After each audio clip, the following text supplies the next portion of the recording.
जयकारा बोलिए श्री गुरु महाराज की जय। श्री परमहंस सत्यार्थी जी महाराज की जय। निवासी भगवान की जय। परमहंस सत्यार्थी जी महाराज की सतगुरु भगवान की जय। सतगुरुदेव के प्यारे बच्चों, ये सौभाग्य है कि आज बुद्ध पूर्णिमा है। इस दिन महात्मा बुद्ध को मोक्ष की प्राप्ति हुई थी। मोक्ष का अर्थ वो दिव्य दृष्टि की प्राप्ति होना,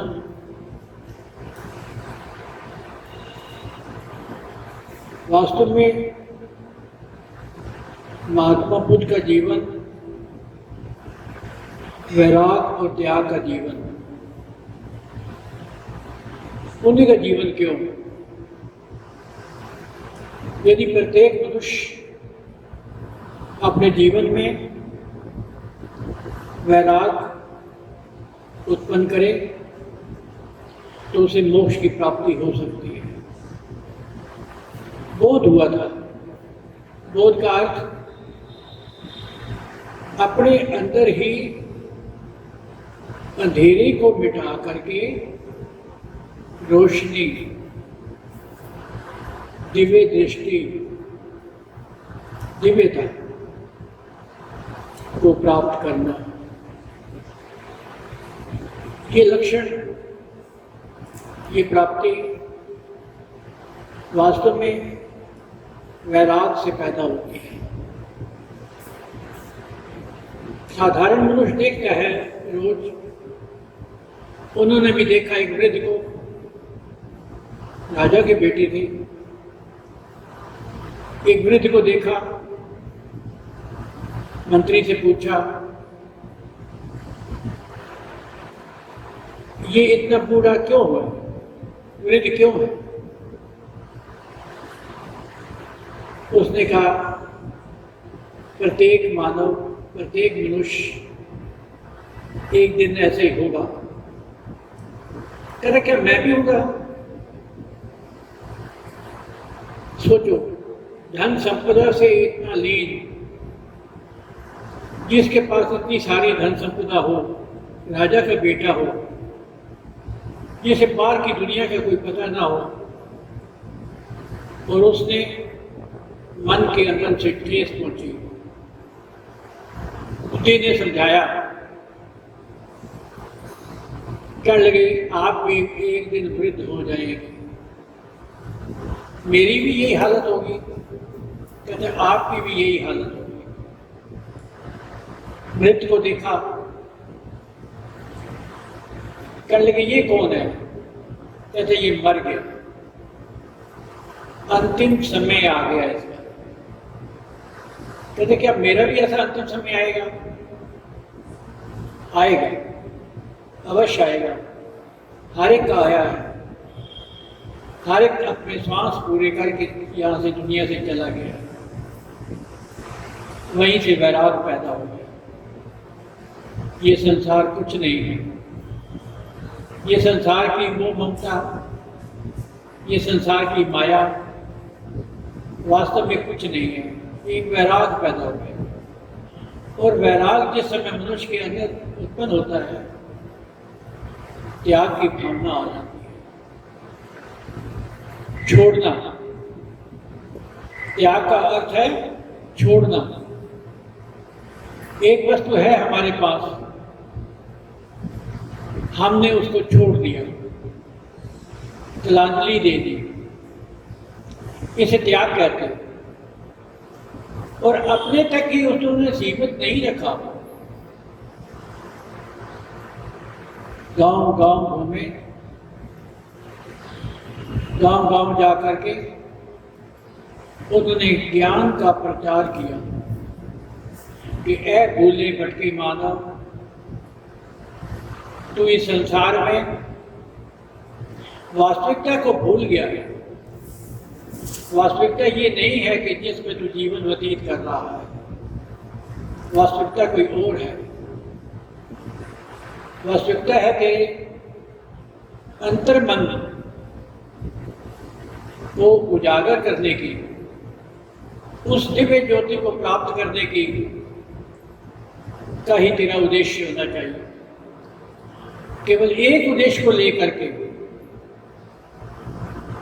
वैराग की भावना को, त्याग की भावना को, ये ऐसे नहीं आती कि किसी चीज को त्याग कर दे। जिस समय मनुष्य एक क्लाइमैक्स तक पहुंचता है, राजा का लड़का सिद्धार्थ एक क्लाइमैक्स तक पहुंचता है, वहां जाकर के एकदम नीचे आता है और फिर ऊपर जाता है।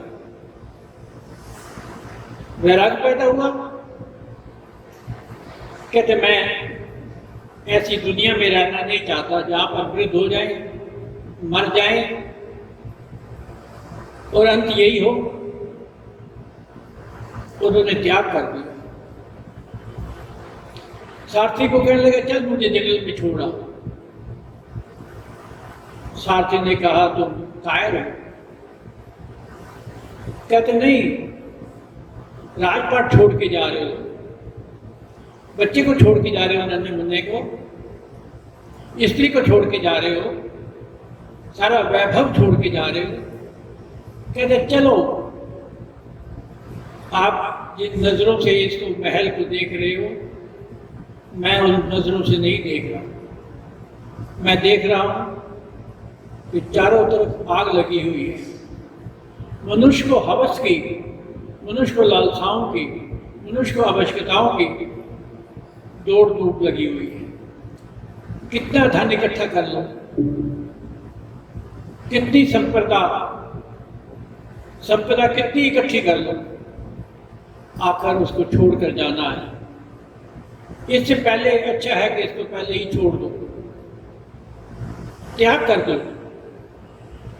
और त्याग करके जंगलों में चले गए,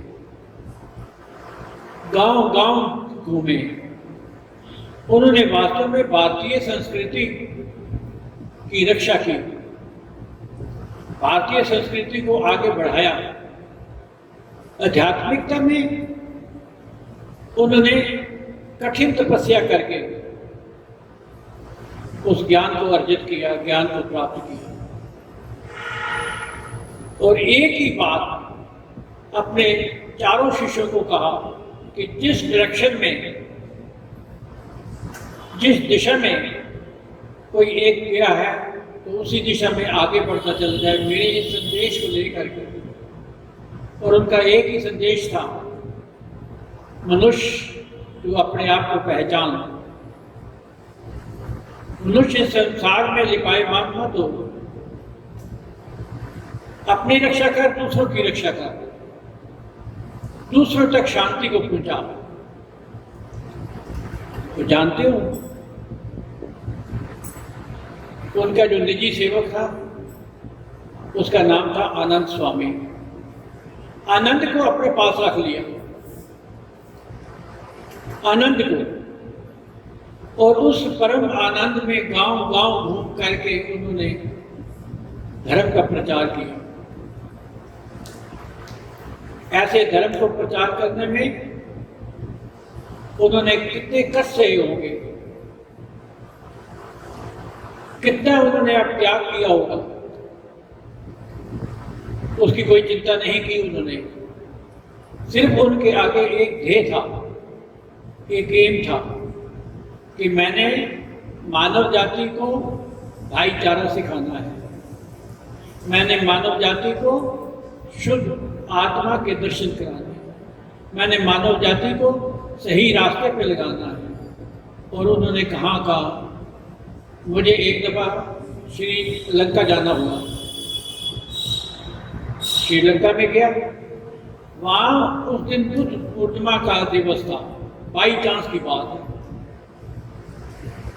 उस दिन बुद्ध पूर्णिमा थी। बाजार सजे हुए थे, झंडे लगे हुए थे और प्रचार प्रसार हो रहे थे खूब।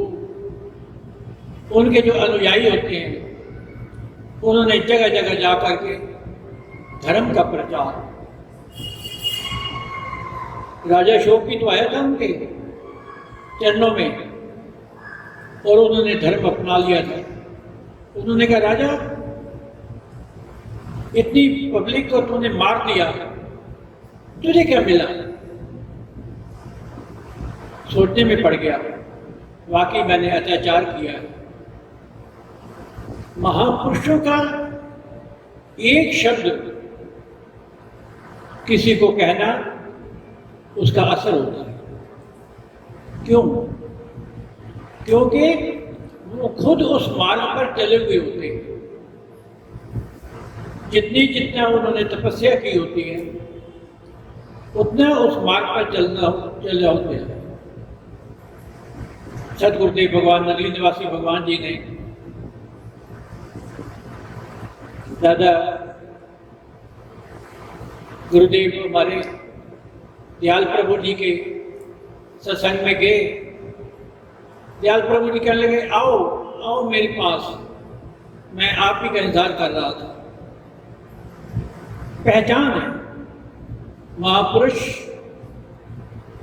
अपनी शुद्ध आत्मा से दूसरे की आत्मा की पहचान कर लेते हैं कि ये आत्मा वास्तव में उस मार्ग पर चलने वाली है। भाई बहनों को छोड़ करके सदगुरुदेव भगवान नगली निवासी भगवान जी दादा गुरुदेव जी के चरणों में आ गए और एक वचन पर कि जाओ जाके तपस्या करो। नौजवानी की हालत में उन्होंने जाकर के तपस्या की। ये है त्याग। मनुष्य जितना भी त्याग करता है उसको अंदर आत्मिक शक्ति से त्याग करता है। जब तक आत्म शक्ति नहीं होती, जब तक वैराग पैदा नहीं होता, जब तक कि उस चीज को अच्छी तरीके से देख नहीं लेता, क्लाइमैक्स पे एक का हमने बहुत प्रयोग किया और हमने छोड़ दिया। सदगुरुदेव भगवान के पास एक बच्चा आया, कहने लगे, जी मैंने नाम लेना है आपसे, परंतु मैं तो नॉन वेज भी खाता हूँ। गुरु महाराज जी जानते हो क्या कहा? कोई बात नहीं, आपको अंदर से घृणा हो जाएगी। तो वैराग या त्याग मनुष्य को कब पैदा होता है? किसी के कहने से नहीं होता। ये अंदर की विद्या है, ये अंदर का ज्ञान है। जिस समय मनुष्य को अपने अंदर का वैराग पैदा होता है तब ये सारी चीज़ें छूट जाती हैं, खत्म हो जाती हैं। इसी प्रकार से महात्मा बुद्ध ने स्थान स्थान पर जाकर के मानवता का प्रचार किया। मानवता का ज्ञान का प्रचार किया उन्होंने। आज तिब्बत भी, आज बहुत सारे देश ऐसे हैं जो बौद्ध धर्म को अपना चुके हैं। वास्तविकता क्या है कि उनका त्याग है। त्याग में मनुष्य बहुत कुछ प्राप्त कर लेता है। देखो अजीब सी बात है, एक तरफ त्याग है, एक तरफ प्राप्ति है। एक चीज को छोड़ेंगे हम तो दूसरी चीज को प्राप्त करेंगे, एक चीज को छोड़ेंगे नहीं दूसरी चीज को कैसे प्राप्त? हाथ, वो एक होता है ना कि तंग में मुंह वाला एक बर्तन लेकर के उसमें चने डाल देते हैं, बंदर आता है उसमें मुट्ठी भरता है, फिर वो बाहर निकल नहीं सकता, बीच में फंस जाता है। यही हालत है संसार के लोगों की कि वो अपने कोई ना कोई बना करके उसमें बैठे हुए हैं। मेरे बिना ये नहीं होता, मेरे बिना वो नहीं होता, मेरे बिना ये नहीं होता। परंतु ये बात नहीं है। मुझे कई बार हंसी आती है कि अब जैसे विपद काल चला हुआ है देश में, जो जो जहाँ जहाँ है वहाँ वहाँ रुका हुआ है, बाकी सारे काम हो रहे हैं, सारे काम हो रहे हैं। यही चीज़ महात्मा बुद्ध ने जा जा कर के देशों में यही चीज़ समझाई कि ऐ मानवता को संभालो, मानवता को देखो, भाईचारे को देखो, शुद्ध भाईचारा और बौद्धिक विचारों को अपने अंदर ले आओ। भगवान कृष्ण ने सबसे पहले अध्यायों में भागवत गीता में सांख्य योग का अर्थ है बुद्धि का योग। तो महात्मा बुद्ध ने बुद्धि के योग से एक स्थान पर बैठ करके तपस्या की और आज के दिन उनको बोध हुआ। बोध का मतलब है उनको ज्ञान हुआ कि वास्तव में चीज क्या, और उन्होंने जगह जगह जा करके इस चीज को फैलाया। 3 चीजों को फैलाया उन्होंने। सबसे पहले धर्म क्या है, हम अपने उस ईश्वर तक, हम उस अपनी महान आत्मा तक कैसे मिल सकते हैं। नंबर 2, मनुष्य में मानवता, मनुष्य में आपस में एकता का संचार करना। और तीसरा, हम मनुष्य के किस काम आ सकते हैं और उनको किस प्रकार से अच्छा रास्ता दिखा सकते हैं। इसलिए सतगुरुदेव के प्यारे बच्चों, आज बुद्ध पूर्णिमा अर्थात देवी क्या कहते हैं, बौद्धिक क्या कहते हैं, नॉलेज, बुद्धि का। और उन्होंने संसार में आकर के धर्म का प्रचार किया। और आज भी बहुत सारे मनुष्य इस प्रकार से हैं जो उनके अनुयायी हैं। और वास्तव में बौद्ध धर्म हमें संसार में वास्तव में जीना सिखा रहा है। किस प्रकार जिया जाता है, ये नहीं जिया जाता कि हम बहुत सारी आवश्यकताओं को लेकर के और इकट्ठी कर लें और करें। नहीं, उन्होंने गांव जाकर, क्या उनको कष्ट नहीं हुआ होगा, राजा का बेटा होकर के क्या उनको कष्ट नहीं होगा, परंतु उन्होंने कहा मानव जाति को, जब तक तुम त्याग नहीं करोगे कुछ प्राप्त नहीं करोगे। जब तक तुम त्याग नहीं करोगे तब तक तुम प्राप्त नहीं करोगे। त्याग ही प्राप्ति का दूसरा किनारा है। इसलिए मानवता को आगे बढ़ाने के लिए, मानव को अच्छा रास्ता दिखाने के लिए उन्होंने अपने जीवन के इतने पल वैराग में और त्याग में गुजारे जो दुनिया आज भी उसको याद करती है। इसलिए उनका यही संदेश था कि मनुष्य त्याग में ही, वैराग में ही आनंद है। बहुत सारी चीज़ें इकट्ठे करने में आनंद नहीं है, त्याग में आनंद है। अपनी आवश्यकताओं को सीमित कर दो, अपनी आवश्यकताओं को कम कर दो, फिर देखो तुम्हारा कितना आनंद आएगा। मैं तो कई बार बच्चों को कहता हूँ कि आजकल जैसे विपद काल में सारे घर पर हैं, वो कहाँ के सुंदर सुंदर वस्त्र पहनना, पार्टियों में जाना, कहाँ के सुंदर इतना खाना खाना, सीमित हो गया, लिमिटेड हो गया। तो यही हाल है, मनुष्य त्याग करके वास्तव में अपने आप को लिमिटेड कर दे तो उसके आनंद की प्राप्ति होगी। यही अच्छा रहेगा। हरिओम दर्शन, हरिओम।